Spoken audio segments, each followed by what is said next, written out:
Hi, I'm explaining a very long video on the front end and telling you a little tip that if you don't want to watch the whole long video, you don't have to. You can cut to the chase and go into the description box and you're going to find all kinds of stuff, key of which is at the top of the description box. There is a link to my 5-minute story of what I'm telling in this video.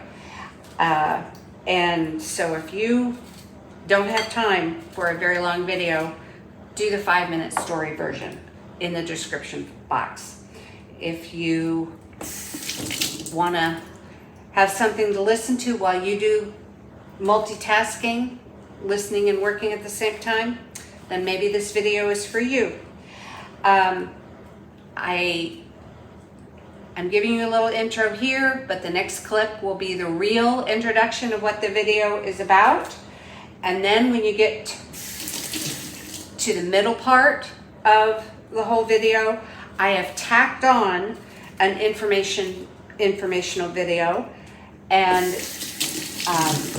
I'll give a little explanation when we get to that point too. I'm gonna put that in there, and it'll be another one of these clips explaining what that part of the video is about.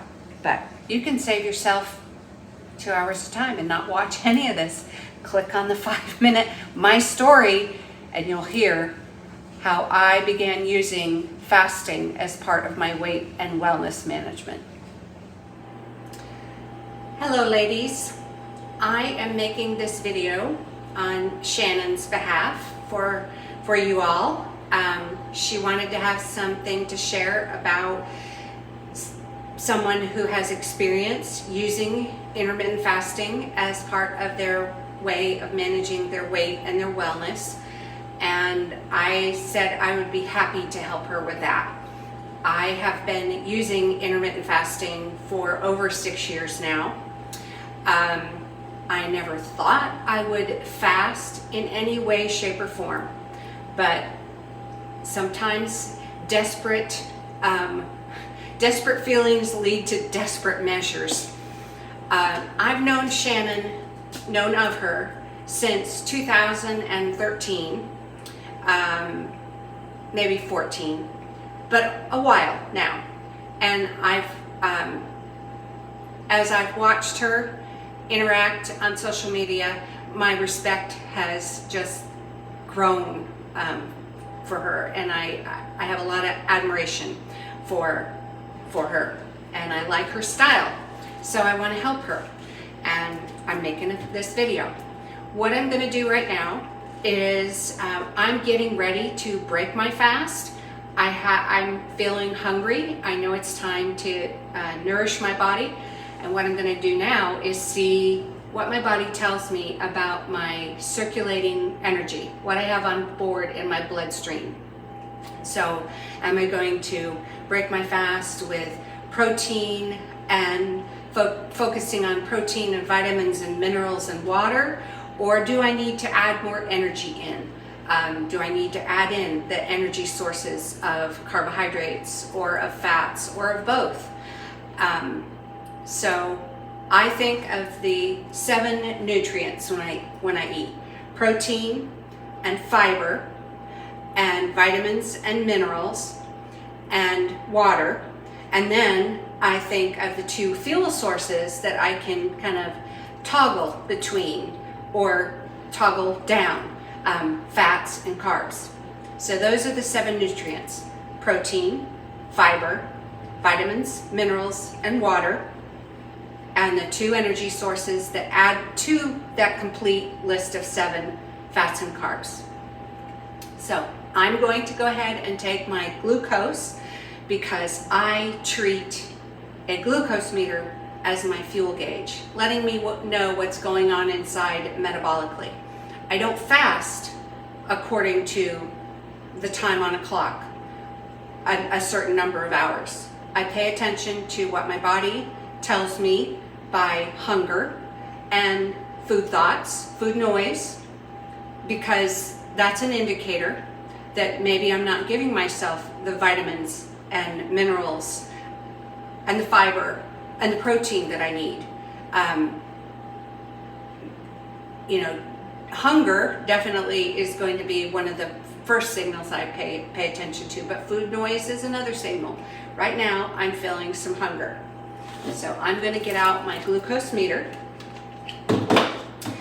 I will put information in the description box of this video of resources that I think would be helpful to you, such as, well, if you want to use a glucose meter, I need to change my test strip cartridge. If you want to use a glucose meter as your fuel gauge, how would you go about doing that? What meter would you get? Well, I do not recommend that someone go right out and get a Daria, which is the meter of my choice, because I get unlimited test strips. But I do recommend two choices that are, I consider, inexpensive meters to get started with, and they come with as a complete kit, so it's easy to go and spend 20 bucks getting yourself a complete kit so you could start taking your glucose and learning some things about what your body has for circulating energy. Cap needs to be on right. Okay, so now I'm going to do my finger stick and put that up to the test strip pipette end so it can take up the glucose, and then I'll pull another bead of blood here, and the test strips are gonna, the spent ones will go in the cartridge here, and I'm recording the first number I took, and now I'm going to take another number. Usually I can pull enough beads, droplets of blood to take all of the numbers that I want to take. I take multiple readings because I want them to be in a range of agreement with each other. Glucose meters can have a variability in how they read, plus or minus points. They're allowed that. And so I take those numbers and look and see what I think is the most likely number in that batch. I look at the high and the low and the numbers in between. But as I said, I can do that because of unlimited test strips. I don't recommend that you go out and get a Daria meter right out of the gate because you don't know if you're going to keep up with this, doing this, and then you've spent more money than you want to. All right, I've got 5 numbers that I'm going to look at, and all of this stuff is going to get thrown away. Just a second. Step to my trash can there, and I'll pull out the meter and put it back in the Daria case with a click, and there that goes. And let's look at my 5 numbers, and I'll talk you through how I decide about my numbers. So for my 5 numbers, I got an 84, an 86, an 88, an 81, and a 78. You know what, I'll go ahead and I'll take a screenshot, and I'm going to X out the high number, which was the 88, and I'm going to X out the low number, which was a 78, and then I'll look at the numbers in between, 81, 84, and 86. So let's see, high of 88, low of 78. That's a range of 10 numbers. That's quite a spread. Looking at the numbers in between, I'm thinking it seems reasonable to say I have the 84. So I'm going to circle that, and then I will send that. I'll put this up on the screen so that you can see what I'm talking about. Sometimes people are very visual and it helps them to see. So there, it's going to be up on your screen for you to see. Like I said before, I never ever would have said, if you asked me 10 years ago, would I fast in order to manage my weight or my wellness? Did I think it was a healthy thing? I knew fasting had probably had health benefits, but I thought, why would I want to go without a meal? I can eat my meals and be healthy and stuff. Well, what I learned through taking my glucose values was I didn't always need to eat as frequently as I was eating. I didn't always need to use an energy source like I was. And I've also learned over the number of years, what I do need to prioritize: protein, vitamins, minerals, water, and fiber. Did I say fiber? The 5 things: protein, fiber, vitamins, minerals, water. Then the other 2 nutrients that I don't want to ignore are the energy sources. I need to consume fats, or I need to consume carbs, because the macronutrients, which are the proteins, the fats, and the carbs, I call them the macro trinity. We need all 3 of them, in my opinion. That our cells actually contain all 3 nutrients, all 3 of those macros in some form or another. I'll put up another visual for you to see what I'm talking about. Our cells are a double-walled container, but a permeable container. But in those 2 cells, the 2 layers of cells, it's called a phospholipid bilayer, by two layers.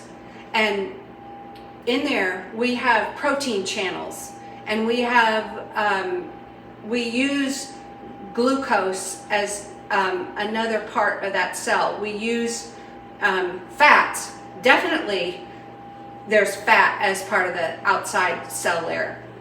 Phospholipid. Lipid is a word for fat. Anyway, I won't go very technical because I haven't studied I've been out of my nutrition class for a couple of years, and I don't want to go on about that. But I think we need all 3 of the macronutrients. It's just that 2 of the macronutrients are designed to be energy sources: carbohydrates for short-term energy and fats for long-term energy. I don't want to abuse either one, and I know that protein, all of our cells are made up of protein as well. So it's protein also. I'll put up a little chart about the thermogenic effect and the calories of each of those macros. Protein is the most thermogenic of the macros, and it's the hardest macro for our body to turn into stored fuel. So that's enough for this clip, and I'm gonna work on getting myself something to eat and fuel my body. Oh, for my situation, because of where my glucose is right now at 84 milligrams per deciliter, I think I'm just gonna focus on protein, fiber, vitamins, minerals, and hydrating with something healthy that doesn't have the 2 energy sources, or isn't filled up with the 2 energy sources, isn't heavy on the 2 energy sources of fats or carbs. So I'm not going to have a drink that's loaded with cream in it. I'm not going to have a drink that is loaded with sugar in it. Carbs, fats. I'm going to pull back on fats and carbs because my glucose, for my metabolic health, I know that I still have circulating fuel that I would like my body to use up. And so I'm just going to focus on the high 5, the important 5. And I'm going to kind of keep the energy sources pushed aside a little bit. So I'll be back later. Here is the meal that I put together for myself. I began with some cucumber spears, and I leave the skins on for more fiber. The main part of the meal was sort of a salad dish. On the far left, I have a salad made out of raw cauliflower pieces that I kind of cut up in small pieces and added in some minced red onion and some celery. I also have, I made a dressing so that I could keep the fats pulled back and actually push forward on the protein. I made my dressing out of tofu. There are a lot of great recipes out there for tofu salad dressings, and so I looked one up that was something that became my starting point. I will link the recipe in the description box, but I didn't follow it exactly.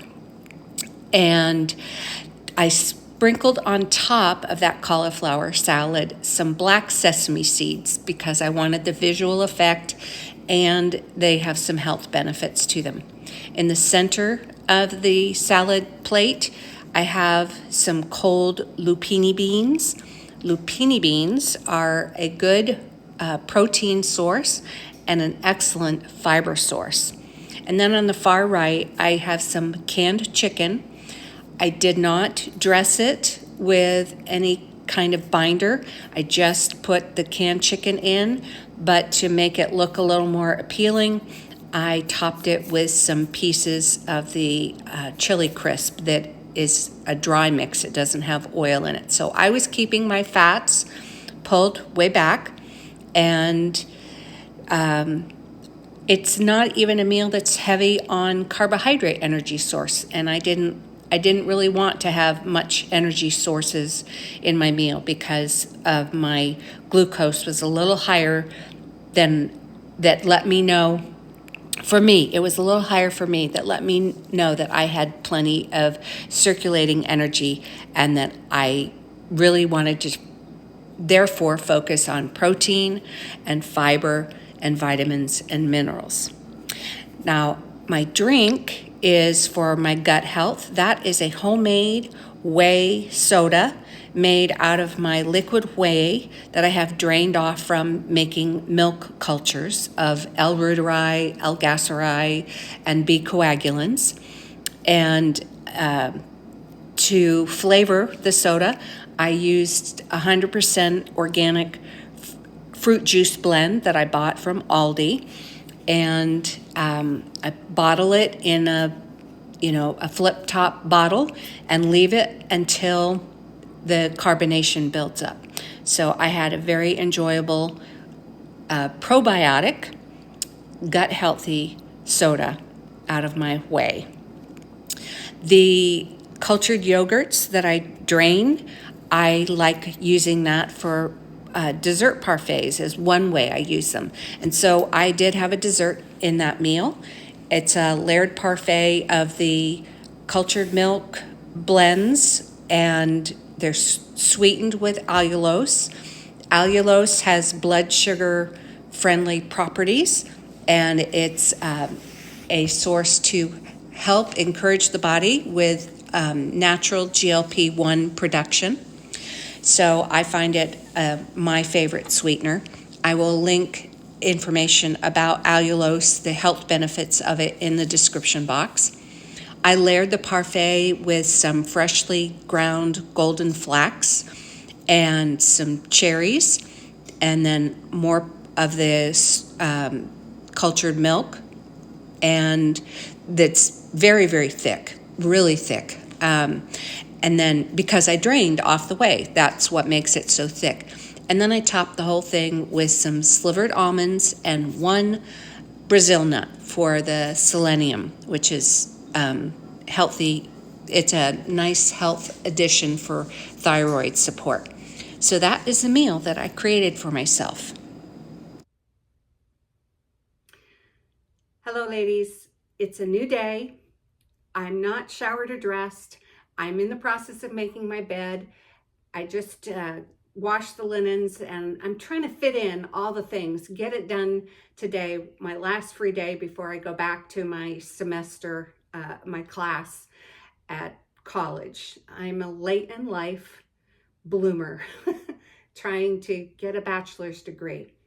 But I'm going to try to finish up my story that I said I would share with Shannon so she could share it with you ladies. One thing that I can do to shorten all of this is I can link a video. You'll see it up on the screen, a representation of it. You can't touch it and start it or anything, but it's just an image of an interview that I did with Chantel Ray of Waste Away. And I did that years ago. And it's a 5-minute clip. So it sort of shortens the whole thing. You could be done with me. Just go to the description box and click on that video. I'll put it right at the top so you can see it, click on it, and be done in, with my 5-minute story. But if you want the longer version, stick with me while I do my chores today, get the bed made and get started in my day. So I think where I left off, I had gotten hungry, and then I decided that I would just check my personalized fuel gauge, my glucose meter, to see what it said about my circulating fuel and whether I needed to add more energy to my body in the form of, fats or carbs. I certainly, every time I eat, I want to get protein and fiber and vitamins and minerals and hydration. So I'll review the 7 nutrients again: protein, fiber, vitamins, minerals, hydration, and then 2 energy sources added on into the 7 nutrients of carbs and fats. So, and then I shared my meal with you. Okay, I'm just trying to remember what I shared and what I haven't. I suppose one thing to address is a fear that is common among people that are trying to manage their weight and wellness, and that is if we don't frequently fuel and keep our body supplied with fuel, that we could slow down our metabolism. So probably that's a very key thing for me to share with you, because when I started my intermittent fasting, I had been on a very high dose of Armour thyroid, and so high that my physicians combined 2 doses to meet my daily needs. So I was taking Armour thyroid both morning and night, and it was a high dose, and I did that for years, since the late 90s, when I was a patient of Joseph Mercola when we lived in the Chicago area, and he was still in clinical practice. And so he was the one that put me on Armour thyroid. I was looking to try to improve my situation, and had the signs and whatnot of low thyroid function, and it definitely helped back then, but it was a lot of years to be on Armour thyroid, and it was also an expense every month. Well, intermittent fasting helped my thyroid to begin functioning again. I was rather surprised that when I began playing around with various forms, timing, and stuff of intermittent fasting, most of it done according to my glucose values, I had to have my thyroid medication reduced, and my nephrologist continued to de-prescribe me from Armour thyroid over the course of about maybe a year or so. I don't quite remember now. I've been off it for a number of years because my thyroid started functioning on its own. And the only thing that I had can credit that to is the intermittent fasting, because it changes the hormones in your body when your insulin has a chance to go down and your glucose isn't elevated and your body's not trying to deal with that all the time. But the only way I would have known about my glucose value, you know, I say testing is better than guessing. And so I started testing in 2018 because of that blog post written by Marty Kendall of Optimizing Nutrition. And he's rewritten that blog post, and he changed the idea of that into a great platform. And he pretty much gives away his teaching for free. As a matter of fact, I know that he has his course, Glucose Signals 101, for free now on his platform. I'll link his platform in the description box as another resource for you to go look at. And you could read about it for yourself, you know, no cost. He does have classes, and those would cost, but you can do the program on your own with the free app that is a web-based app. Not something that you'd find at the app store that you would load onto your phone, but a web-based app. Okay, so the bed's made, and I need to tidy up the blankets here in my husband's recliner, and then I will get in the shower and get dressed and talk to you some more. But I thought that maybe giving you that 5-minute story of mine might help just cut to the chase. And then I did think it was important to share about, I did not slow my metabolism down by changing the timing of my meals. It actually improved my metabolism. I started getting warmer. I used to always have cold hands, cold feet. I would sometimes sit in a recliner in the winter, you know, something like that, with a heating pad, a massage table heating pad under me just to stay warm. And I don't have to do that now. Now over there, I do have a heating pad in the bottom of the chair, just a seat heating pad, because I had a bad fall in the end of December. And it's been about 10 weeks since the fall, but I still have a lot of achiness in my hips and whatnot from that fall. Thankfully, I didn't break my bones.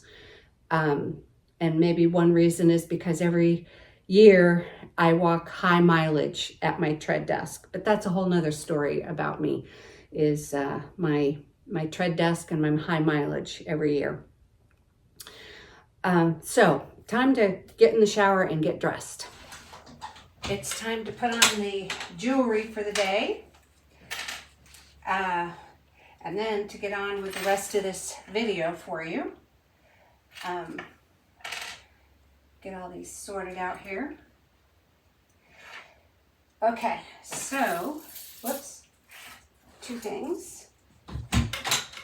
Bring this around.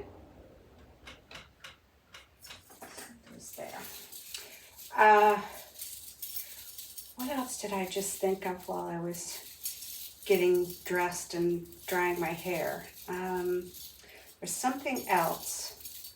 So I was going to give you a link. Oh, I remember now. I remember. Layering. So I don't adhere to any one dietary style anymore. I have, through the years, tried a number of different eating styles. When I was a patient of Dr. Mercola in the Chicago area.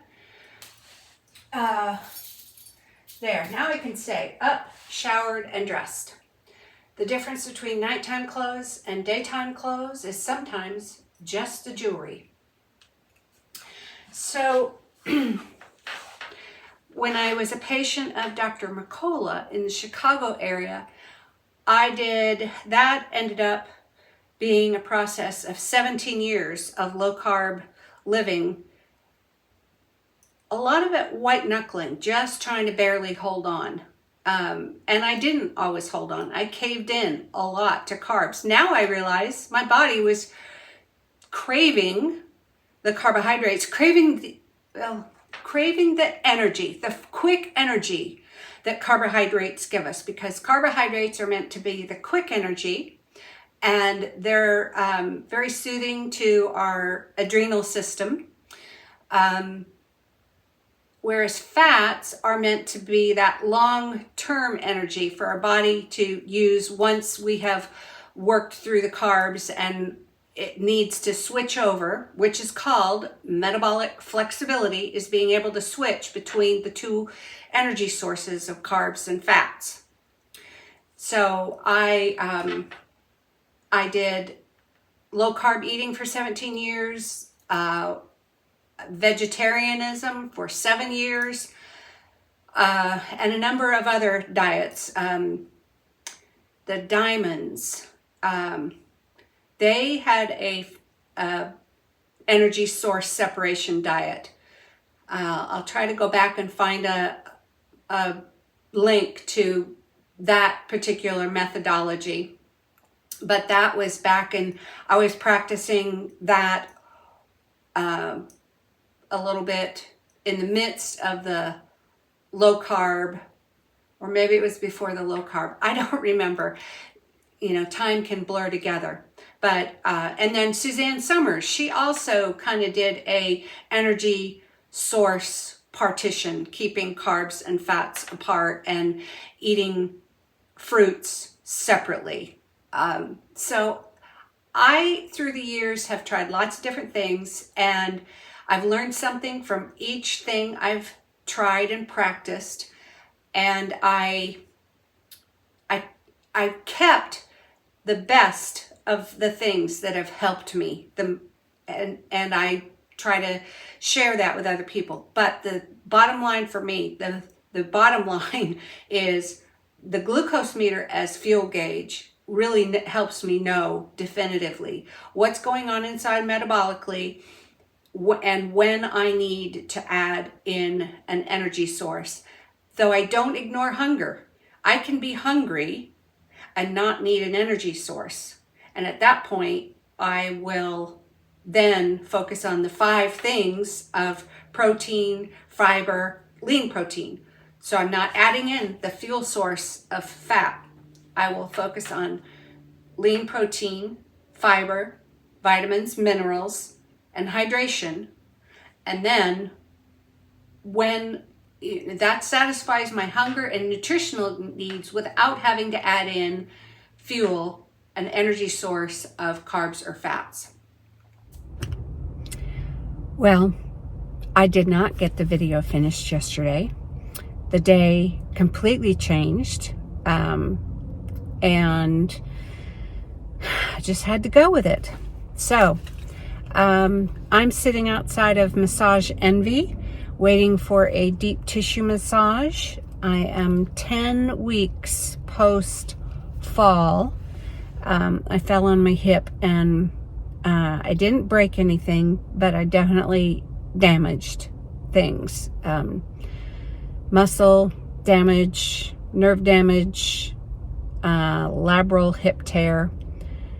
And I've just been doing things as naturally as possible since the fall, because I didn't like the other alternatives. Steroid shot, possible surgery, an MRI, a very complicated MRI in order to determine whether surgery was needed. Well, why do the MRI if I'm not willing to do the surgery? So anyway, I know you didn't sign up for listening to my personal life here on this video. Intermittent fasting. So 6+ years. And I know there's lots of different ways to do intermittent fasting. I've never done it by the clock. I've never done the popular protocols of 16/8 or whatnot.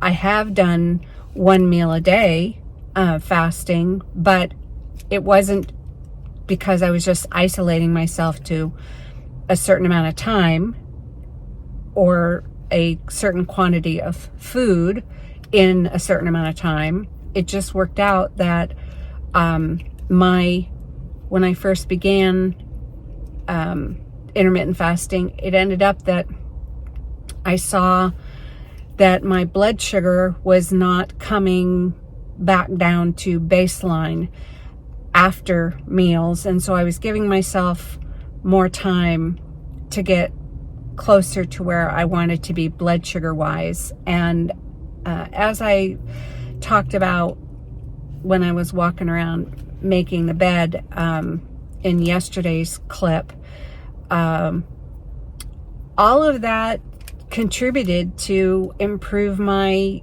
metabolic health and my thyroid function. That was the most amazing thing to me, to be able to get off from thyroid medication after I don't know how many years. I started taking it in the mid to late 90s. And again, I'll put up the chart on the screen here of the high dose that I was on. And I can tell you, it's really nice not to have to worry about getting that prescription filled every month and paying for that prescription, even with insurance, to cover some of the cost. It's nice not to have that as part of my life. It's also nice in the winter not to feel the cold hands and the cold feet and just, all the things that the low thyroid can cause you to feel, needing to have a nap, sometimes in the day. I remember doing that a lot. Now, if I so choose on a Sunday, I like to have a Sunday nap, but I don't need naps anymore. So I said I would put lots of information in the description box of this video to point you to the resources that have been helpful to me.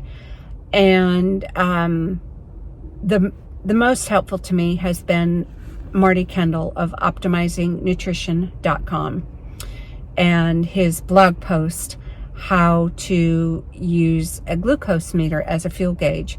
He has, you could search that out right now. You just type it in, and I'm sure you will get a hit on it as a search result, how to use a glucose meter as a fuel gauge, or Marty Kendall, or optimizingnutrition.com. But I made this video on behalf of Shannon because sometimes people want to have a coach and they want to have a community of like-minded people to hang out with. And so if that's something that you feel the need for and fits in your budget, well, actually, it doesn't even have to fit in your budget, because Shannon has a free Facebook group, and she provides lots of information on there, and there's plenty of community on there of ladies that are all trying to figure out, how do I manage my weight and my wellness? How do I get to where I want to be and improve my metabolic health and improve my health span? It's one thing to live a long life, but can we live a long life with wellness as part of that? Not feeling that we're limited in our activities and our mobility because our bodies aren't well. Our glucose health has far-reaching effects on our overall health, and that's the thing I'm most grateful for from Marty's teaching. But with Shannon's group, you can you'll see, obviously, there'll be recipes shared in there and encouragement shared in there, and Shannon runs free challenges and she provides free teaching, and I respect her, and so I am I have no reservations on sending women to her group, and her group will be linked in the description box, so you don't have to figure out how to connect up with her if you're not already connected with her. She has played around with some fasting, but I don't think that she feels that that's what, she needs to do much of. I love, the fasting and then feasting. That's how I like to live. And my ideal is to have 2 meals a day between the hours roughly of 10 o'clock and 5 or 6 o'clock. And I say 2 meals a day because it's a huge challenge to get in all of the protein that I want to consume in a day in just one meal. It can be done, but I think it's easier on the body to have 2 meals to break that protein up into and for digesting and whatnot. Though I just absolutely love big feast meals. That's how I like to eat. I don't like these little, little snacky meals or whatever. That's not my style. So, and you're welcome to make a comment on the video if you want. And I don't make any promises about answering because of the busyness of life, but I can try. I'm not anybody's coach. I'm not looking to be anybody's coach. I just try to point people to the free resources that have helped me. And I say I am just one beggar helping another beggar to find bread. And one of my best bread sources, so to speak, has been Marty Kendall. And I encourage ladies to connect up with Shannon because I know that she's an encouraging resource.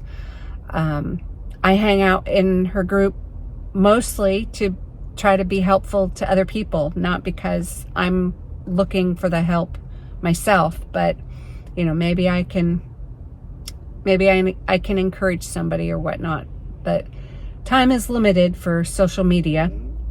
I start a new 7-week class on Monday as part of my long-term goal of finally earning a bachelor's degree.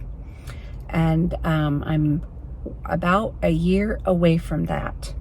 But a new class starts Monday.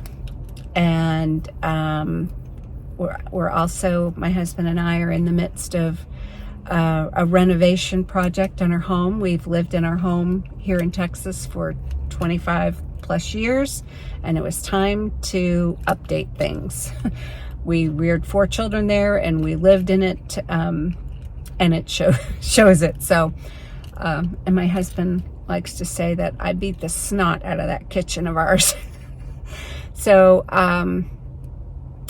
anyway, I think that's the end of the video. If it's not the end of the video, if something else comes to me, I will tack on to it. But right now, I need to get inside to massage Envy so I'm not late for my deep tissue appointment. I could use the relief. Here is one of our meals I thought I would share with you. And in the background, you can see our temporary kitchen setup. That room that's shown in the picture is actually our living room. And we moved everything from our kitchen into our living room on bare concrete floor. My husband has removed all the tile, but that's a whole other story, right? So let's focus on the food. On the table, I have set 2 bowls out, entree bowls that have sticky rice that is just around the rim of the bowl, the edge of the bowl. And the center of the bowl is filled with an Asian beef that was just seasoned, but using very little fat, and some steamed sugar snap peas. And then we have a plate of raw peppers, yellow, red, orange peppers.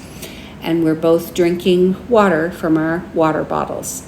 So that meal was fueled with focusing on protein, but having lots of veggies for vitamins and minerals and fiber. And then the sticky rice adds in an energy source of carbohydrates. Here's the other end of the spectrum on a meal. Not complicated at all. I picked up a package of deli meat from Aldi, and this went with me on my flight from Texas to Florida so that I could spend 2 weeks visiting one of our adult children and her family. And that package served me as my meal. It contained 42 grams of protein by eating the entire package. Just pull back the tab, fold down the other side, and you've got a container to eat from. Some people would call this a meal that fits in the protein-sparing modified fasting program. You can look up Maria Emmerich. But no, that's not the way I eat all the time. It was just a travel meal, and I wanted to focus on protein, and I didn't worry about the energy because I have enough energy on my body to keep me going. Well, I think this about wraps it up, except for what comes next.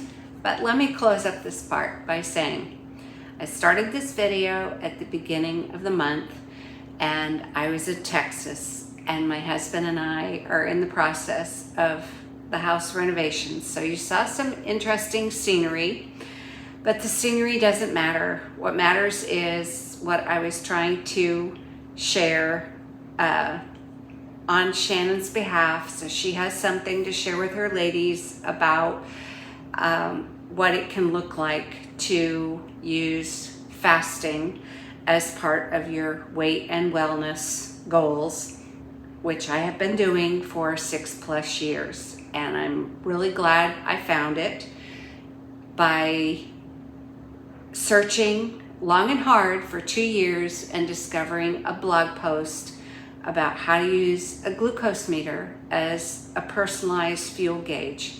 And that blog post is by Marty Kendall of optimizingnutrition.com. So when I started the video, I was in Texas, and now I'm sitting in Florida. I'm here visiting one of our adult children and her family, and right now I'm doing a little bit of babysitting so that the parents can have an evening out, and I've got the place to myself, quiet. There's laundry drying in the background, and I've got my strawberries cut up, as you know, I introed this video with to try to explain what this conglomeration I've put together is, such as it is. What I'm tacking on at the end is a video, a recording, a Zoom meeting recording. It was a free event hosted by Marty Kendall in his Optimizing Nutrition community. He has an event on, in the States, it's on Sunday. If you're in another part of the world, it could be Monday for you. But it's a free thing called Ask Us Anything. And I had asked Marty a question about the 3 macronutrients. I'd seen an image, and it showed 3 colored rises. The rise of carbohydrates, the rise of proteins, the rise of fats over an extended period of time. And Marty saw that image, and he kind of reacted a little bit negatively to it. He said, it's way too simplistic. And I said, well, explain it to me. And so he used that as that particular Sunday's Ask Us Anything live topic. And I thought it would be a nice way to introduce you to this man that has been so helpful to me, to teach me about my metabolic health through understanding my metabolic health through understanding my glucose behavior, because that's what I've been doing for 6+ years, and it's been extremely useful to me. It has improved my weight. It has improved my wellness. I got off a thyroid medication. I never thought I would. It wasn't my goal to do that. It was just a nice happenstance event that came out of using fasting as part of weight and wellness management. And that really boils down to, keeping track of my glucose and eating according to my pre-meal glucose value, waiting a little bit for that to come down. If it doesn't come down, then managing it through still going ahead and eating if I'm hungry, but pulling back on the energy sources, the 2 energy sources out of the 7 nutrients. And again, the 7 nutrients, let me put down my coffee. The 7 nutrients are protein, and you could do them in any order you want, but I like to then think about fiber and vitamins and minerals and hydration, or you could call it water. Those 5 are what I focus on if I am trying to hold back a little bit on the last 2 nutrient sources of carbohydrates and fats. Carbohydrates are the short-term energy source, and fats are the long-term energy source. Marty goes into that in the Zoom meeting. And so you'll see the Zoom meeting if you care to hang in here for another hour, but you don't need to.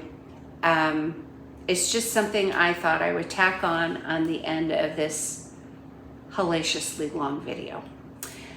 And so I think that wraps up my part of it. I won't say anything after this. I'm just gonna go right from here into starting the recording from the Ask Us Anything Live. That is a free event to anybody, no strings attached. It happens pretty much every Sunday afternoon, and Sunday, depending on, actually Sunday or Monday, depending on where in the world you are. Okay, so for me in Texas, it's late afternoon. And in Florida here, I'm going to be logging on this weekend, and it will be, I think, 6 p.m. Florida time, which is Eastern time. Anyway, thank you for your time and attention, and I sure hope that what I have to share will be helpful to somebody, because I desperately wanted help about 8 years ago, and it took me 2 more years beyond that to find it. And I'm really, really glad that I found Marty Kendall of OptimizingNutrition.com. But for the ladies connected to Shannon that are watching this video, she's a really good resource too. And that's why I took the time to make this video to share with her ladies, and to share her, to feature her, a lady I respect and admire. So that's it. Next comes Marty, if you're willing to watch. Welcome to a super fun Ask Us Anything, where the main meal today is gonna be unpacking this chart that Laurie shot through to me and said, "Can you talk about this?" And I saw it, went, like, it's got a lot of half-truths in it that are helpful, but a lot of half-truths that aren't helpful and sort of misguiding. And yeah, so I wanted to dive into that, and it's great to have Mike here because he's a insulin blood sugar nerd, chowing down his protein ice cream, looking absolutely jacked, and is sort of his one we prepared earlier to show the different glucose insulin response. So it'll be good to have his input as well. But do you want to give some background on it, Laurie, just to know why we're talking about this and why it's important? And Well, I found this image, I don't know how long ago, and I've been sharing it because I wanted to sort of dispel the idea that fat did not have an impact yep, on our insulin. yep. And then I'm not sure at what point I had shared this with you and asked you for your thoughts on it, or if I'd shared it and you gave me your thought. I don't know. But I don't think you you asked. I said, just gave you my thoughts. I went, oh, I'm not quite sure about all of that. Triggers me. right. So. And so then I was like, okay, now I really want to know. Explain this chart to me, Marty. That, and I gave you everything I could on where I found it. Yep. And so please explain the chart to me. What is wrong with it? Yeah. In the image you've shared, it's from a Twitter post. I've seen these little mountains describing the blood sugar response to carbohydrate, protein, and fat. And then I think they've added Verta Health, but we looked and we couldn't find anything that really linked it to Verta Health, but it sort of aligns with some of the Verta teachings. And then I think they've added, the person that shared it added the high impact, moderate impact, low impact, which is also worth discussing for carbohydrate, protein, and fat. Basically, we couldn't find anything that went back to a research study that said this is the actual blood sugar response to carbohydrate, protein, and fat, which is what it's trying to outline. And I suppose the thing that the good thing is that it correctly shows that carbohydrate raises glucose the most, and it comes back in a short time. And most people know that because carbohydrate glucose response is quite easy to test. And fat has some response over the long term, which is what you were trying to get across with your posts, that fat does have some glucose response. But this protein one, yeah, it doesn't align with the data because I'll jump through it. So what this is trying to say is that protein has some glucose response, and that's been a belief that's pervasive in the keto movement, where people have gone, oh, protein spikes insulin, spikes glucose, therefore protein bad, avoid protein. I want to keep my ketones high, so we'll minimize protein. And that, I suppose I believe that. I tried to do it, and then I started out looking at the food insulin index data and found that, yeah, protein does require insulin, and maybe if we avoid all protein, we'll be able to lower our insulin, which turned out to be quite a dumb thing to do. So if we jump into, I think if you wanted to fix this, you could say instead of blood sugar, this is the insulin response to the different macronutrients. So the impact of macronutrients on insulin levels. And yeah, there is an insulin response that's quite rapid to carbohydrate, a moderate for protein, and a long term for fat, that it raises insulin. But if we look at this chart here, this has been really helpful for me back 10 years ago when I was trying to understand is protein bad because it raises insulin? And this chart I found from Mark's Basic Medical Biochemistry, which is a first year medicine textbook, was really helpful, and it went through the insulin, glucagon, and glucose response to different macronutrients. And why is that important? It's a bit nerdy, but what happens when most people eat protein is, you do get an insulin response. Mike will tell you that when you eat protein, he has to inject, as a type 1, some insulin to counteract the glucagon response. So glucagon is sort of the balance point to insulin, and glucagon is the hormone that pushes glucose into our bloodstream. So when you eat protein, glucagon pushes glucose into your bloodstream, and insulin balances that. And generally, most people who are metabolically healthy get a flat-lying glucose response to protein. So that initial, glucose protein response is wrong in metabolically healthy people. In people who have some level of insulin resistance, we do see some rise just because the insulin isn't working as well because they're over fat and the insulin doesn't suppress the glucagon. So yeah, Mike will have to inject insulin for that, and people who don't produce enough insulin or the insulin resistant may see a rise. But I suppose it's not a reason to avoid protein. Do we have any interim questions? I want this to be an interactive discussion because I think it's a really important concept and there's a lot of different moving parts. So,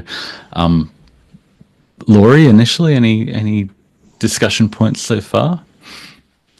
No, to be honest, I was looking through the chats and responding to chat things, and I'll listen to your answers later.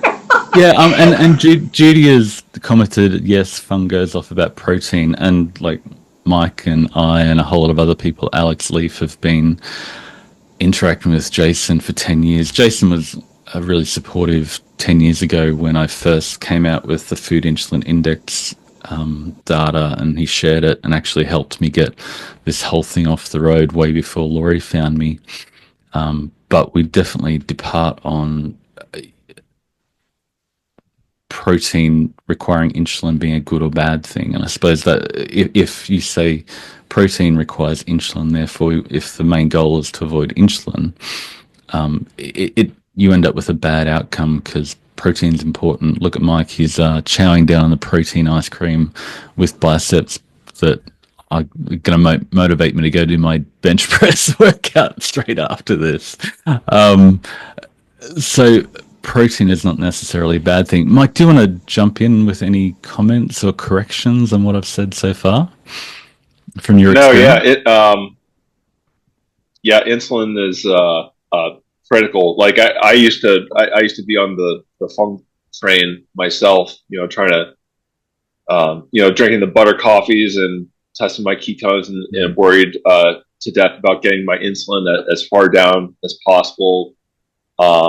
And sacrificing protein to do that. But, insulin is the most anabolic hormone in your body.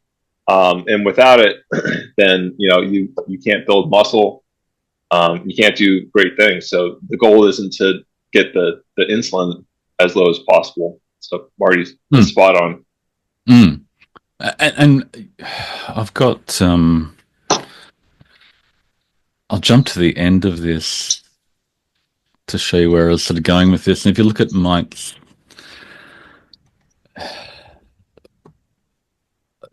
I keep using this because it's so instructive and so useful to show what different dietary approaches lead to. I mean, this is Mike, 380 pounds, injecting 210 units of insulin a day. So because he's big, he needs a lot of insulin. He got the lowest insulin daily dose on fasting and keto and avoiding protein. So yeah, you'll get the lowest insulin, but you also get the worst body composition, and you don't have muscle to burn off the energy. So you need to keep on reducing energy more and more and more and more. And, we all know that we become frail and breakable and then fall over and break a hip, and then we're stuffed. And like this is more recently with Mike at 250 pounds with 50 units of insulin a day. So it's still less than a quarter of the insulin he was taking when he was much bigger. But he's not minimizing insulin, but because he's leaner and more muscular, he's using a lot less insulin. So it's not about minimizing insulin, it's taking enough insulin, because insulin is critical to build muscle. And I think even type 1s may have an advantage to build muscle. And, those mass monster bodybuilders will actually inject insulin to make themselves bigger. and really lean at the same time. So they just max out their muscle with more insulin. So it's not about minimizing insulin. It's about improving body composition. You'll get lower insulin, but it won't be negligible insulin. And then this is this chart that I keep on throwing around that confuses people. But what it says is that if you've got a higher fat-free mass index, you've got more muscle, you live longer. And if you've got less fat, you live longer. And Mike sort of pushed himself to a very high level of muscle mass with an A1C of, I think it was 4.9. I've seen down at 4.8 before. So you'll have excellent blood sugars with 420 grams of protein or whatever insane amount you're eating at the moment. So he's got an amazing A1C and great blood sugars with Marty, a lot of protein. Laurie. Marty, go back to that chart again, because this is that graph you just had up there. Oh, yeah. People want to see that. This is great. And, well, it's not necessarily that they want to see it, but this is a good opportunity for anybody that's brave enough to say, I don't see it, I don't understand it, but I want to understand. Yeah. And they've been trying to listen to you explain this. And so this is a good opportunity for anybody to unmute their mic and say, please explain the graph again. What I want to say to you while we're waiting for anybody to do that is, just this morning, Laura Sloat, who's done one of your interviews. Yeah, she's amazing. She was sharing some old fasting insulin tests. Oh, really? And I do think that one of the groups of the ladies I hang out in, they're going to get the idea that the goal is to get their fasting insulin down to the lowest that they can, because they're trying to break through and lose weight.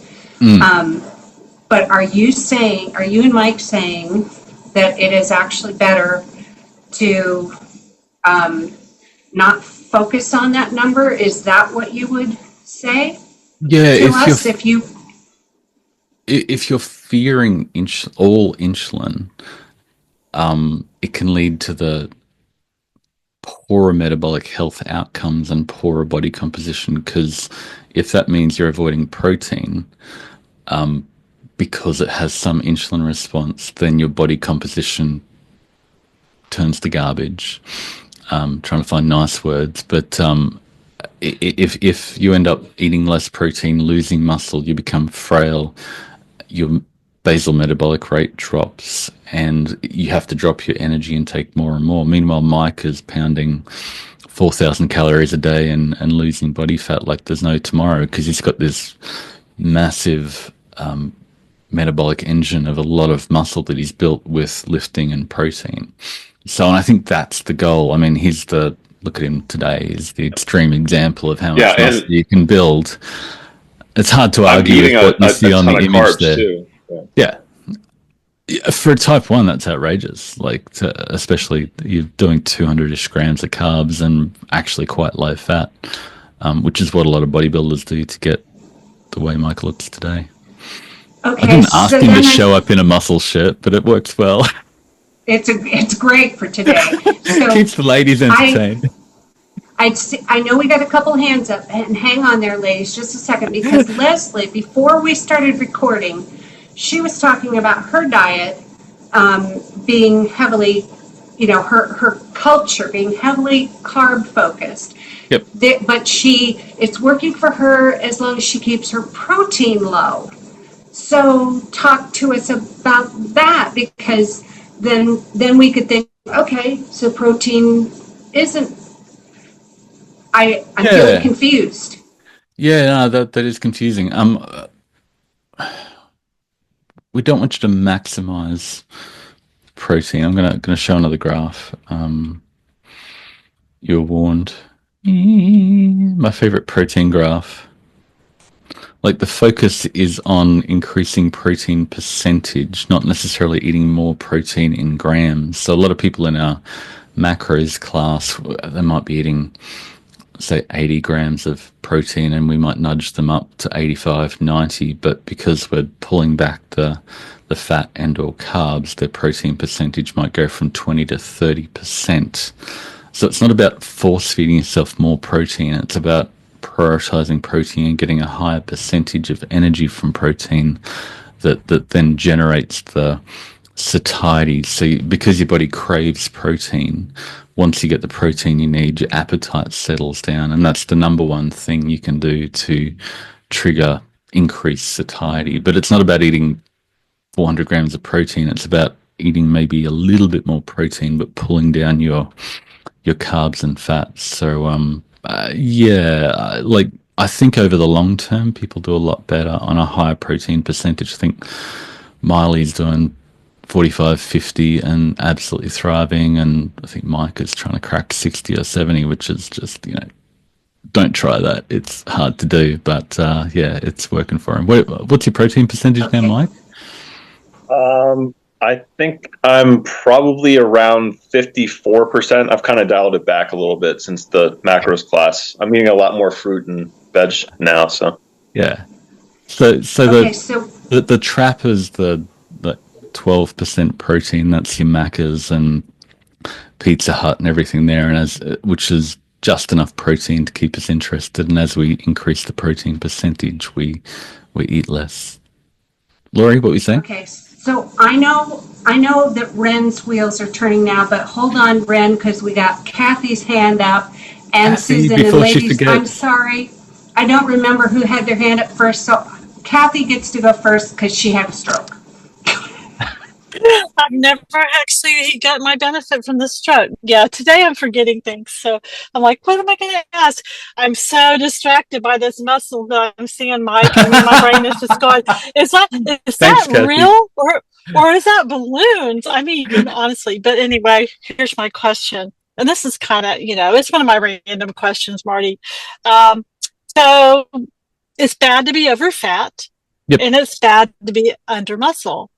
That's it. Here's my Here's my thinking. Okay, you can shut up now. Okay. So no, come on my trip with me. So here's what this is my thought, because I can't focus on two things very well. I just can't. So I'm trying to get under fat first. Maybe I'm doing it backwards so that I can build muscle more easily. Does it matter which one is better? I mean, help me here. No, that's a really good question. And after we did a Q&A a few weeks back that Laurie was mentioning this chart, and that's what this answers, because most of the time we focus on weight or BMI or waist to height, but this breaks the BMI down into the fat-free mass index versus the fat mass index rather than just the body mass index. So it can definitively answer that question if you know your weight, height, and estimated body fat percentage. It can tell you whether I need to lose more fat to get down to about here, or you need to gain muscle. Both are good, but yeah, definitely some people have looked at this and gone, oh yeah, I've reached my like Laura, I'm lean enough. Like Miley, same bag. They found, I've got my body fat down to the right point. I need to build muscle to balance that. So, and then once you build more muscle, you're burning more energy, so you can lose more fat more easily. And if you've got no muscle, you have to just keep on cutting your calories to ridiculous levels, like 800. Oh, should you build more muscles so that you do burn the fat? Because I mean, I haven't built back up to where I was before, and my weight's kind of just staying maybe up and down a couple of pounds, so it's not going down as quick as it was before. But I know it'll go up with the muscle too. So should I mean, I know I'm being a little redundant, but should I work on the muscles so that I do lose more of the fat?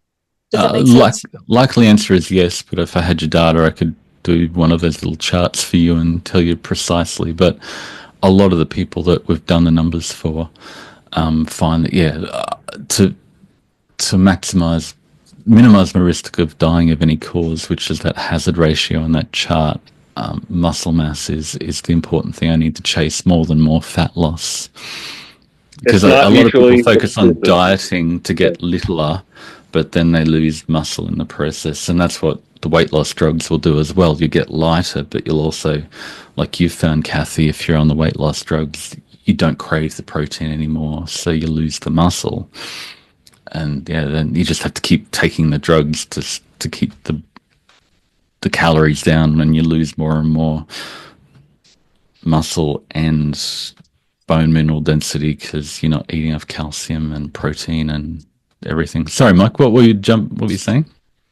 I was just saying the two are not mutually exclusive. You can do a successful body recomp, so you should be focusing on both fat loss and muscle building at the same time. Yeah. Am I not building any muscle by walking? I mean, that's what I'm doing right now because that's what I'm Right. mentally able to do and physically able to. Does that Mhm. not build any muscle by walking? No, it doesn't. No resistance. Okay. Nope. It may do a little bit. Like I'm getting my wife to wear the weighted vest when we're walking, and she's getting into that to build a bit more muscle. But to really, once you can do basic walking and maybe with a weighted vest, I'm going to get the next stage is going. Let's hit the gym and actually lift something heavy, which you were doing before with your trainer, Kath, and that might really help. All right. Thank you. When we work on it, I'll reach out to Jamie. Go back to Jamie. Yep. Thank you. Susan, Where are we at, can you Lori? unmute? Susan's had her hand up, and then Ren has her hand up. Hi, I've been trying to wean myself off protein powders, but I just had a very slight question about if is their glucose and insulin profile similar to something like meat, or is it like other ultra processed foods that it has a different profile?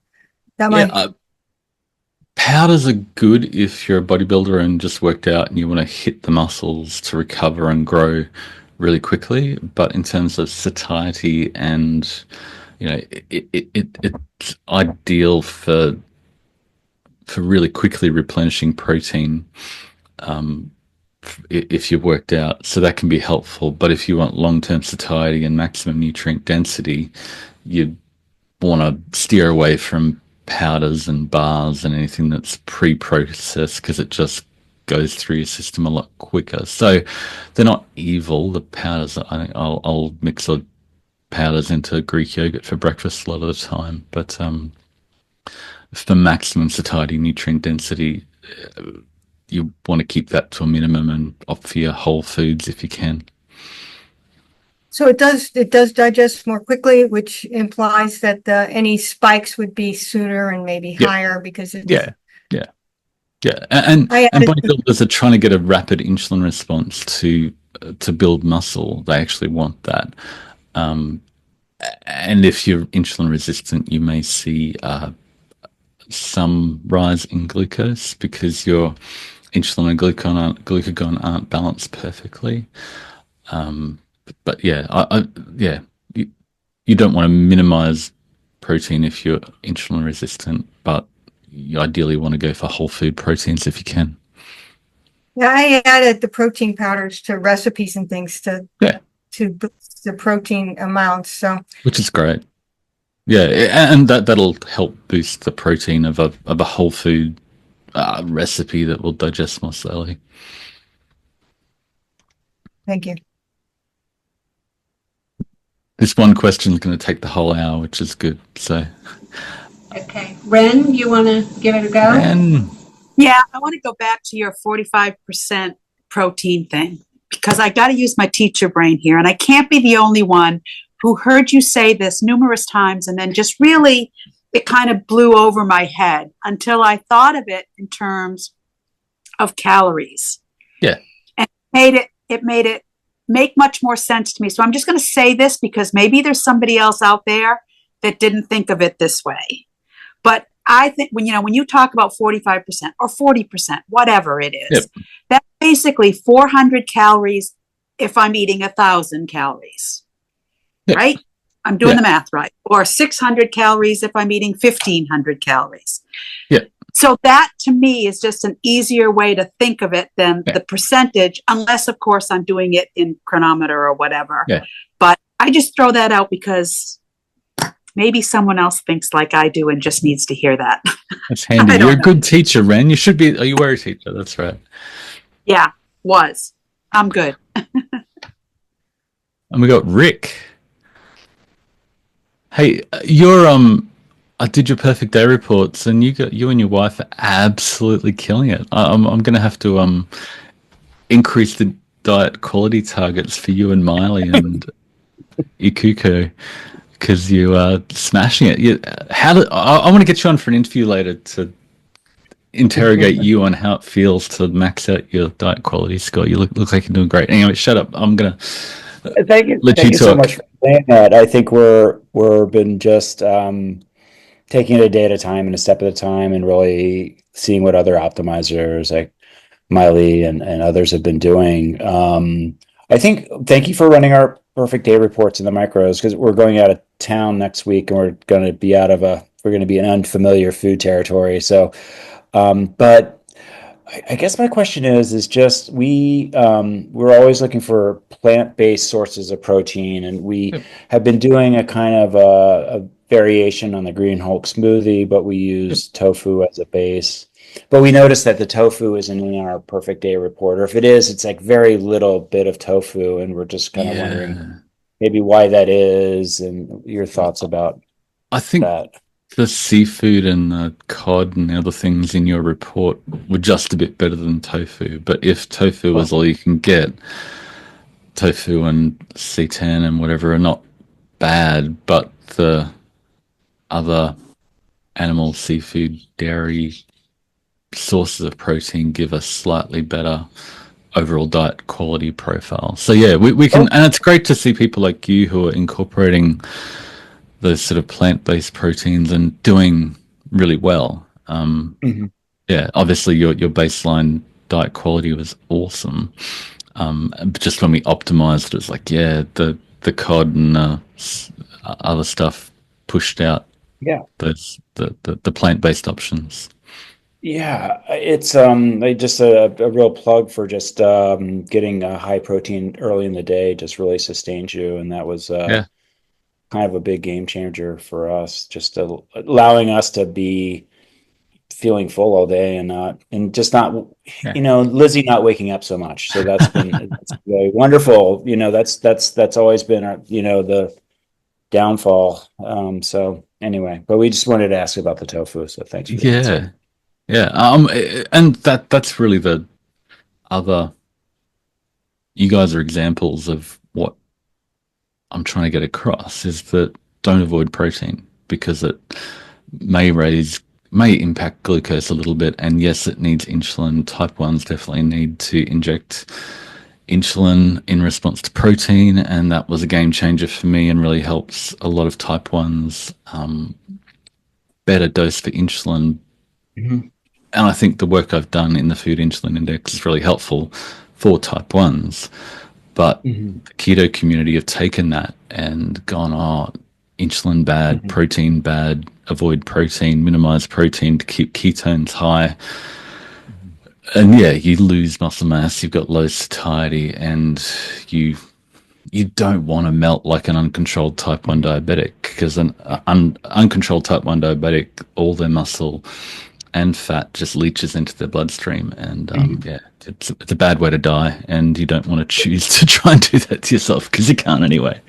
Rant over. I was one thing I was going to say. It's going to be we've done the data driven fasting, which I think is insulin signals now. Before it's going to be we're going to do it when it comes up again, and it'll be really interesting to compare our insulin response and what happens with our insulin signal and just blood sugar with eating with the macro and micro approach that we've developed. And that'll be cool. It'll be people do glucose signals and then dial in what they eat and come back to it and find that they both work really nicely together. Yeah. Thank you. Okay, Marty, so is this why you were getting on me about taking my ketones and comparing that to my glucose, because it was getting my attention off to the side where I didn't need to be? It didn't really matter what was going on with my ketones. It mattered most of all that I paid attention to the glucose, and I just Yeah, exactly, hit that exactly. If target. you're focusing on your premeal glucose, which means you're draining your excess energy in your body, that leads to a better body composition. Everything else works itself out. Your blood sugars, your insulin, your ketones will be perfectly fine. And Dr. Boz and a lot of other people have talked about the glucose ketone index, and if we drink fat and maybe have a can of sardines a day, we can get our glucose low and our ketones really high. But if you're getting no protein, you're going to be, if to do that, you need to avoid protein, which come with nutrients. Where does that lead long term? You're losing muscle mass, your basal metabolic rate is lowering. Meanwhile, Mike is pounding 400 grams of protein and lifting heavy and burning 4,000 calories a day, and his need for energy is going up and up and up while he's getting leaner and leaner and leaner. And everybody else, I hate seeing people go the other way, that have to go, oh, I'm eating 700 calories a day, so I need to eat 600 calories a day now to keep. And you can't back yourself into a corner like that. It's just a really awful way to live, because you're getting cold and miserable, and then your body just goes, stuff this. We're just buying 20 cartons of donuts and we're not going to stop. All right, Ren, why don't you go with your question? All right, this has been on my mind for a while. And Miley and Mike, you might want to, I don't know if this is something you experienced as well, but I've heard both Laura and Belinda last week mention that in their process, they hit a point where it just felt like the weight was coming off easily. And my wonder is, do you have any idea what's going on there? Is this something on the inside? Does their insulin get to a certain, is it their fasting insulin gets to a certain point, their A1C gets to a certain point, the ratios? Do you have any idea? Because both of them were very specific about, it wasn't necessarily that they did anything different, but they got to a certain point where it was just Magic happening. Yeah, exactly. Some people hit that magic.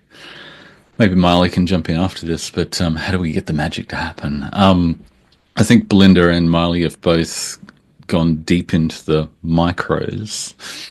Macros will get you the protein, which is the foundation. So once your body gets the protein you need, it goes, I'm not craving protein. I've hit that full signal for my protein, and I've got heaps of energy stored on my body that I'm happy to use. But if you level up and get the minerals and vitamins at the same time that we also crave, your body just goes, well, why do I need more food? I've got all the nutrients I need. I can use the energy on my body. And that's sort of the magic of really being able to cut calories low, or the body not craving more energy and offloading the excess energy because it's getting maximum nutrient density. But yeah, that takes a bit of tweaking and a bit of quantification. Miley, do you have any commentary on, you've just kept losing of like significant rate for a year? For me, it was pretty consistently losing. I'd average about 5 pounds a month. But it's like Rick was saying, all the programs are complementary. They all kind of work together. So if you do the glucose signals and then the macros and then the micros, they build on each other and you learn different things about yourself. So there wasn't really a breakthrough moment. It was just like a progressive train that's kept moving along. You just kept following the specification and the recipe to exactly. A lot of these that I focus on getting those harder to find nutrients at the top of my fingerprint chart, and just kept chasing that, and look at you now. So it's very cool. We've got a question in the chat that I'm not sure we answered, and that would be my fault because I'm trying to do both things, listen and chat, are powders considered processed food? Which I would say yes, but Marty? Slightly, yeah. They're not optimal, but they're not bad. Right, because there was Mike sitting there chowing down the protein ice cream earlier. So Mike, would you comment on, you've been using a protein powder at the end of your day. Tell us about the thing, because not everybody was here to hear that. So could you explain that for us? Yeah, I only use powders if I'm eating protein ice cream or if I'm at risk of getting less than 300 grams of protein a day, which is my floor target. Otherwise, I agree with Marty. I think eating the whole food sources of protein is really better from a satiety point of view and from like a micronutrient point of view.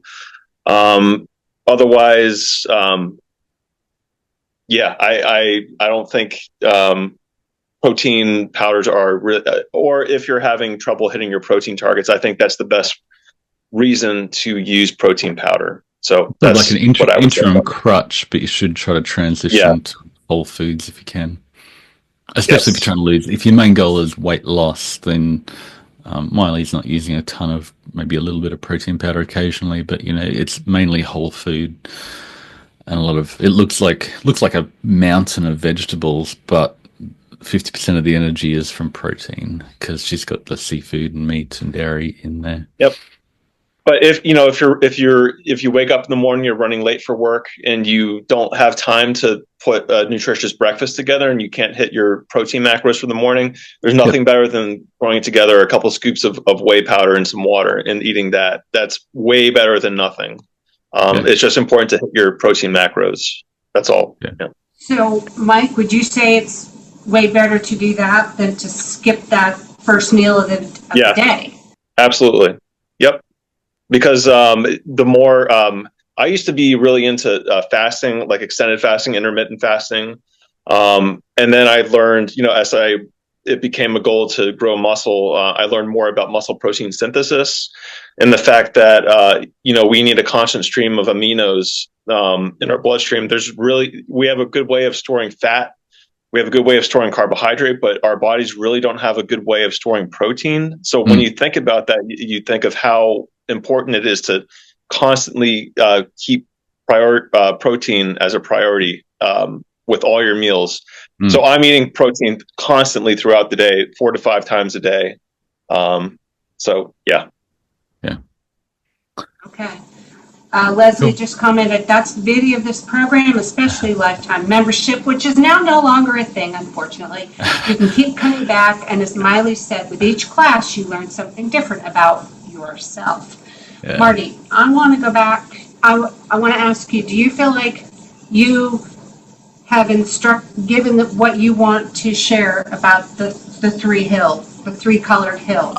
I've got a few more slides if I could jump through those quickly, and then you guys can pepper me with more questions if that's cool. So okay. As Mike was saying, there's no we have a little bit of space in our blood for labile proteins and amino acids, which, just a minute amount of maybe 20 calories worth of protein is stored in our body, but the rest is stored on our muscles. But protein isn't a great source of stored energy other than on our muscles, and if we need more protein, it comes from our muscles, and we don't really want to lose our muscles, but we have a solid amount of storage capacity for glucose in our blood, glucose in our liver, and a massive capacity to store body fat. And what does insulin do? I see it rather than, a lot of people have used the analogy of it pushes, energy into our body, and that's bad. And if we eat carbs, we get high insulin, which is like the train conductor pushing more and more people onto. And that's sort of correct if someone is running around jabbing you in the bum with an insulin needle all day, and if that's happening, call the police. But that doesn't happen. Your pancreas doesn't make more insulin than you need for the amount of body fat you've got, the amount of muscle you've got. The more muscle is, will require a little bit of insulin to hold on your body, but most importantly, the amount of food coming in through your mouth. So you can see here, you've got all the fuel tanks are full. Insulin's going to need to be higher to hold all that energy in storage to stop your body leaching into your bloodstream like an uncontrolled type 1 diabetic. The way to reduce your insulin is to deplete all of those storage tanks, which in DDF, or glucose signals now, we use mild intermittent fasting, waiting until your glucose is depleted to refill your glucose stores. And when your glucose gets depleted, you can tap into your body fat. And if you keep doing that, you'll lower your overall insulin. And part of it is reducing carbs, but part of it is also reducing fat while getting the protein and nutrients that you need. So that's the secret to lowering your insulin level. And rather than worrying about insulin and hyperinsulinemia and insulin bad, insulin, tell me where the insulin hurts you. It's really, it's the energy that's stored in your body from a low satiety, low nutrient density diet that leads to energy toxicity. So if you've got excess stored energy on your body, you need more insulin to hold that in storage. So I think the focus needs to turn away from avoiding protein.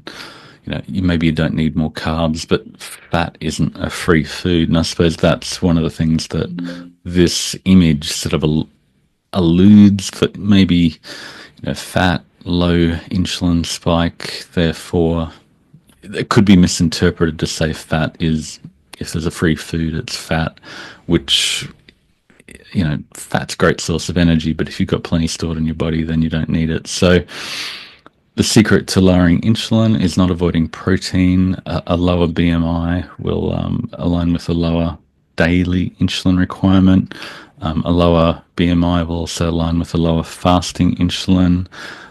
All from our DDF challenges, we see that a lower fasting glucose aligns with a lower weight, which will also align with lower insulin. Again, in glucose signals, we chase a lower premeal glucose, which aligns with that. We talked about that chart. Then we've got the food insulin index data, which this chart is actually quite confusing, so I'm not going to try and explain it to you. But back in 1997, they did a study at the University of Sydney where they tested 28 foods at the time and looked at the change in insulin under the curve over 2 hours. And it's only the thing I need to point out, it's only 2 hours, and really there's no other data that tests the insulin response to food over a longer period. So yeah, we focus on carbohydrate as raising insulin and raising glucose because we've only got short-term data. Nobody's testing, other than Mike and maybe my wife, or me with my wife's type 1 data, the longer-term holistic response to the other macronutrients. So keep in mind that we just don't have good data on the insulin response to food over a long period of time.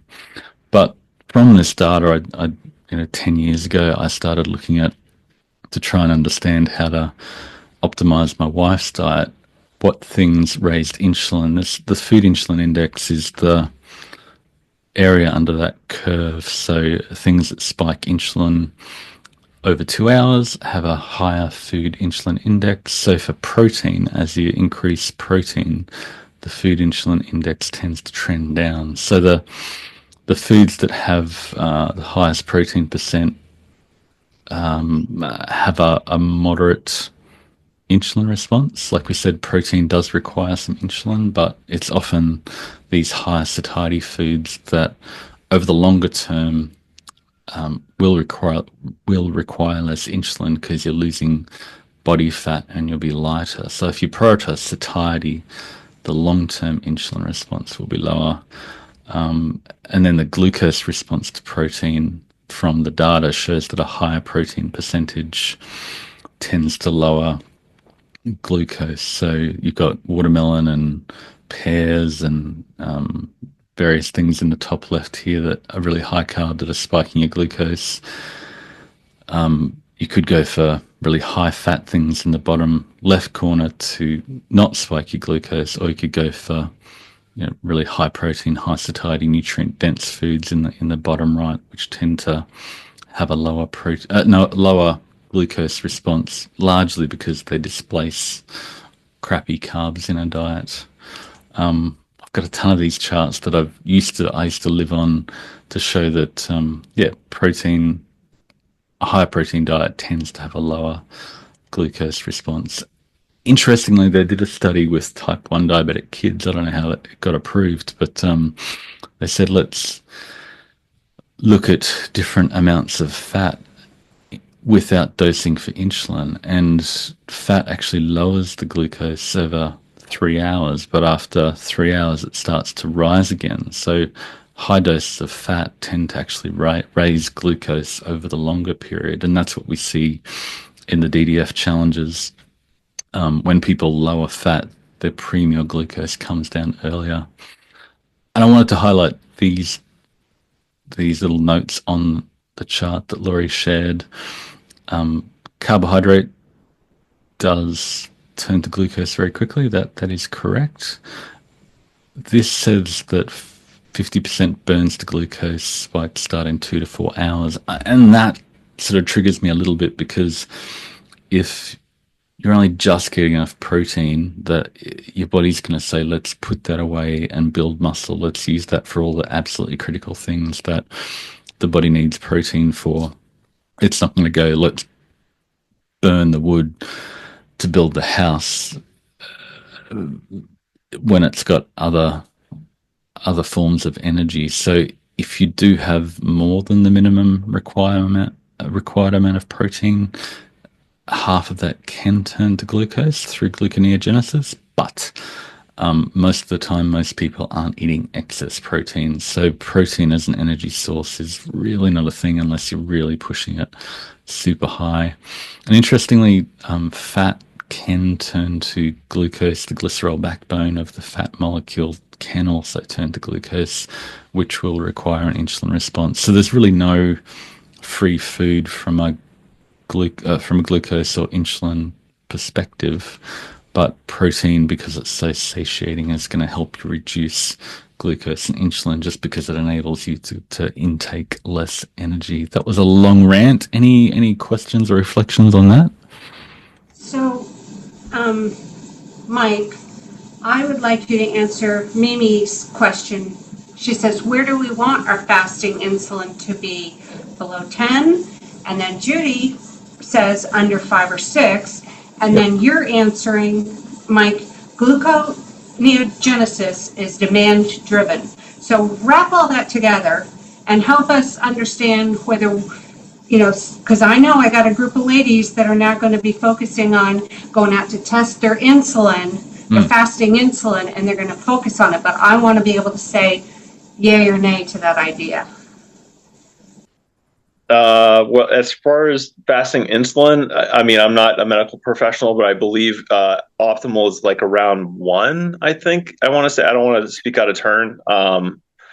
That's really outside of my wheelhouse, but in terms I think under 5 is amazing. 1 is, you probably might want to check if you're type 1 diabetic, but I'm not sure.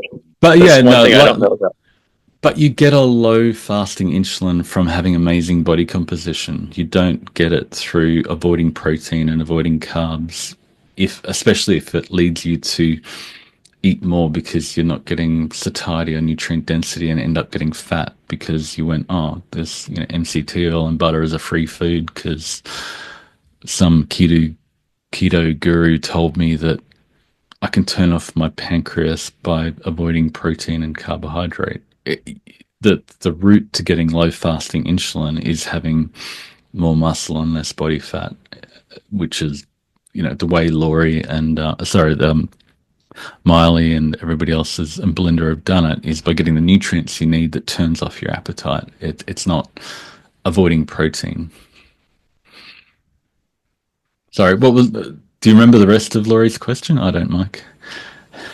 Gluconeogenesis. So all I was saying with that is the 40 to 50% of protein that gets turned into glucose. I was just kind of saying that the gluconeogenesis, it's a demand-driven process. So when there's not enough carbohydrate or other energy sources in the blood, then the body will shift its resources to turning protein into glucose. But it's a really difficult process for your body to do. And that's something also why I'm more of a fan of adding actually more carbohydrate into your diet, because it's actually protein sparing. So it'll spare the protein that you eat and this protein on your body if you eat, just throw in a little bit of carbohydrate just to satisfy that. So yeah, your body can make glucose from protein, but it would prefer not to. It would prefer to get a little bit from your diet. So that's where the lowest satiety and the best satiety outcome and the most nutrient dense outcome is around 20% carbs, and taking your carbs down to 0 doesn't seem to benefit, I think, because your body wants some carbohydrate in your diet. And if you're lifting like a maniac like Mike and need to do explosive, powerful activities, a little bit more might be good. But if you're more sedentary, a little bit lower. Sorry, Mike, I'm going to shut up. That's why I'm of the opinion that I used to be carnivore. I used to think, low carb is good, then zero carb is the best. But now I really think that, having carbs in your diet is probably more optimal than going zero carb, just from a performance point of view. But that's just my opinion. So, and that's one of the reasons. Thank you. And Bren, she just put up her hand. Yeah, I wanted to ask Mike. So, where do you get your carbs from? What are your favorite? Are you just getting fruits and vegetables? Fruits and vegetables these days. It comes from dairy. I'm actually eating a lot of fruit these days, so a lot of citrus, apples. I eat tons and tons of berries. I eat tons of edamame. That's my favorite. I picked up on that one from you. Thank you for that. I love surprisingly edamame. Nutritious and satiating. Yes.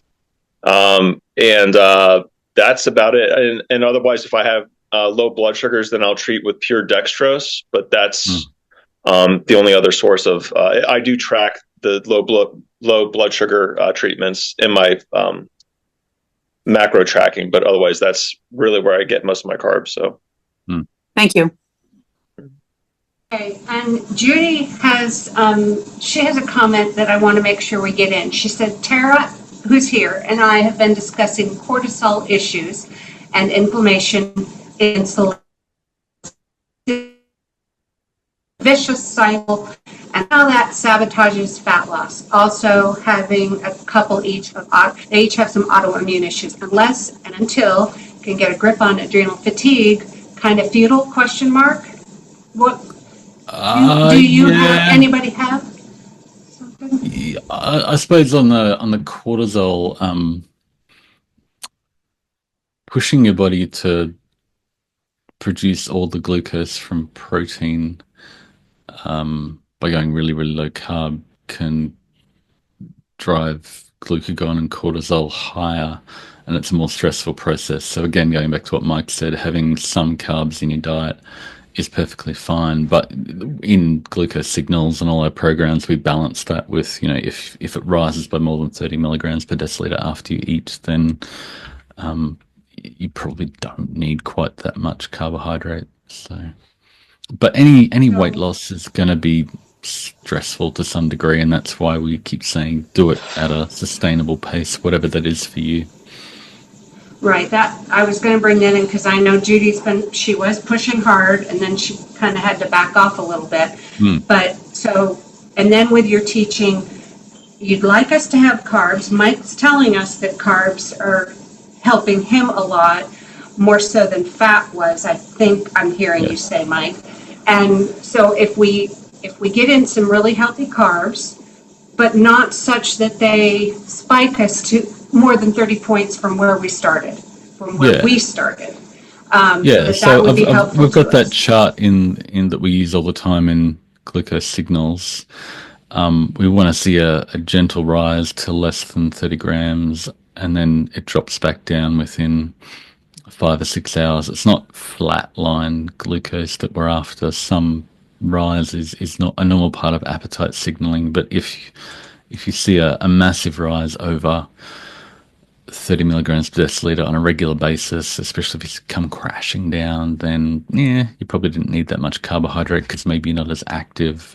It depends on your activity levels. Laurie's walking all the time, and yeah, she lives on a higher carb diet. But if you're more sedentary, you may not need as much carbohydrate. But tracking your glucose with simple glucometer can be really helpful to help you understand. But what we do see is that fat is not a free food. It will keep your glucose elevated. And that was sort of the point that Laurie said initially, that she was trying to say fat does have an impact on glucose and insulin, just more mellow and over the longer term. And just because it's lower over 2 hours doesn't mean it's not still working at 12 and 18 hours if you had a lot of fat. So yeah, we just don't know much about that, although we will when Mike has got his 5 years of insulin, glucose, A1C, body composition data for me to analyze, and we're going to, full nerd out on that to look Still at. working on that, Marty. I'll have that to you. Yeah, I'll try and finish that this week. But no rush. It's a bit massive job, but to be able to see, is it body fat? Is it carbohydrate? Is it protein? Is it fat? Is it muscle? And how much each factor impacts your need for insulin. To have that data, I think, will be really powerful, and it's really exciting. And yeah, what we want to avoid is that carb-fat combo that keeps the glucose and insulin elevated for longer. So yeah, by prioritizing a high protein percent, you'll avoid those foods. You feel satiated and you won't crave the pizza and donuts and that junk. So prioritize protein, especially in the morning. Protein in the morning often actually drops our blood sugar because that little bump from insulin will help us drop our glucose. High protein percentage. There's the charts from Mike. And just finally, there was a question from Mimi that she mentioned in the chat here as well. Does egg white raise blood sugar? On days that I eat more egg white with little fat, my glucose runs higher. And as we've said, if your body needs glucose and you're eating protein, it can take it from the diet, the protein in your diet. And imagine if you've been minimizing protein and then you give yourself a bit of protein, it'll go, oh, hooray, we don't have to use our muscles for glucose anymore. We can get it from the egg white. We can take this egg white or protein and turn it to glucose, and your glucose may be a little bit higher, but if over the long term that's leading to more muscle, less fat, who cares if it bumps your glucose by just a little bit? Because everything will go in the right direction over the long term. Take a breath. Let's try to get Mark's question in. He said he came in late. He has a comment and a question. I have experimented 3 separate times now to see what I can do to lower my waking glucose, and I'm always above 120. I have had a low-carb mini meal late at night, a couple of hours before bed, and those readings are 111, 114, 113. Yep. When I don't do this, I am above 120. Can you explain this? Yeah. Waking glucose is largely a factor of, are you above your personal fat threshold? So if we go back to this chart here, having a higher BMI and having aligns with high insulin required to keep that energy in storage and a higher fasting glucose. So generally lowering, there you go. So a lower weight aligns with a lower fasting glucose, and the way we get there in glucose signals is by chasing a lower premeal glucose, which aligns with a lower body mass index. So being leaner and more jacked will lower your fasting glucose. Short-term hacks, lowering fat at night, finishing eating earlier, they're just short-term mini hacks. But if you wanted to really nail it, it's getting stronger and leaner. From wherever you are, you don't have to be a stage competitive bodybuilder. It's just everybody's on that quest. Everybody's a bodybuilder, as Ted Naiman says, to some degree, trying to keep up their body muscle mass and lower their body fat.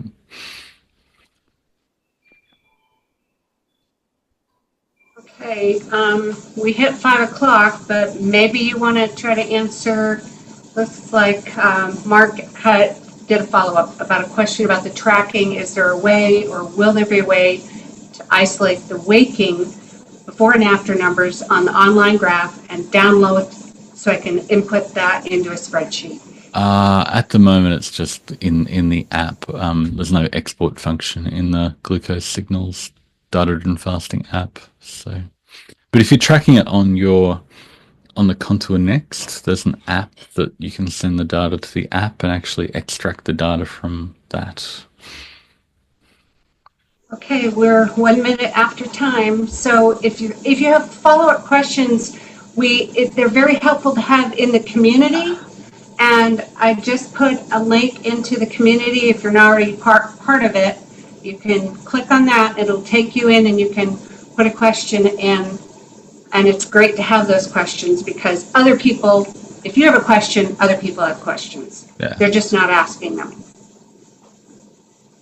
And to wrap up, just to tell you what's happening, we've got next week, we're chatting with Melissa Craig, who's just been an awesome inspiration to me and just chipping away at being anti-fragile. She talks about being anti-fragile, and she's had a massive nutritional and health journey. And yeah, I love these optimizers who inspire me. So I'm getting inside her head next week. These interviews have been a ton of fun. We just kicked off the Micros Masterclass, which people were raving about. Mindset Mastery starts on the 15th of March, and then Glucose Signals, the next round, starts on the 29th of March. And by that time, we'll have our new subscription ready for you guys to jump into if you're not part of it. And Laurie's waving madly saying, it's over. Give up. Thanks, everyone. We'll see you next time. Thank you so much for joining in. Bye.